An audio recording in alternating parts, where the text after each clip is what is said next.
आम मार्केट तुरमुंगा सेठारु फेरला बाटरे आम घर को रास्तार गोटे छोट जंगलटे पड़े आ मु आसला बेलू से जंगल देखिली गोटे भाईटे जनाशुना भाईटे आ से बसिकी सेठी मद पिउछंती। मु देखिकी से भाई को पाखक जाइथिली से भाई को कहिथिली भाई तुम्हें कहीं मद पिउछ आ मदटा भल जिनस नुह।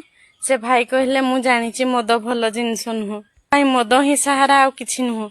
मु कहली कहीं कौन एमती हेची कि एते बड़े दुख लगुच कि आघात लगुच मन भितर तुम्हें कांदी दौच तुम मन हल्का हो जाउची।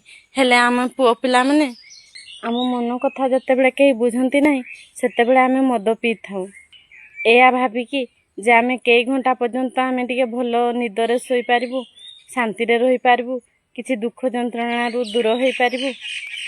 हेले आमे मद पिउचु तू ए कथाटा तू देखि पारुचु हेले आमु को खुशी रे मद पिउची ना को दुख रे पिउची से कथा तू जानिनु। ए हृदय रे बहुत दुख अछि सेति पई टिके मद टिके पी दउची काळे मनर दुख हल्का हो जिवो। झियो पिला माने कांदी हेले पारुच आमे तो कांदी भी पारुनु काहा आगरे कि आम दुख काहाकू कहूने जदि आम दुख जदि आमे अन्य को काहाकू कहबू ना ताहले से माने हसिकी उड़े देबे। ए समाज रे गोटे पुरुष पिला बंचिबा जे केते कष्ट ताहा केवल आमे ही जानिचु ना हृदय रे कथा काहाकू कहि होची ना मन खोली काहा सहित कथा हेई पारुचु ना मन खोली हसी आमे पारुचु। बास मन कथा हृदय रे रखी एमती चुपचाप रही जाउचु।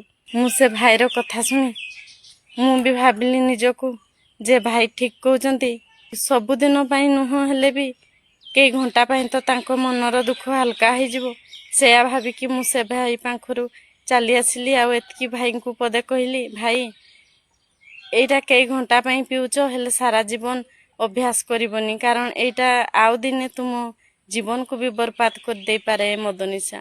भाई कहले ठीक अछि मु तो कथा निश्चय सुनिबी।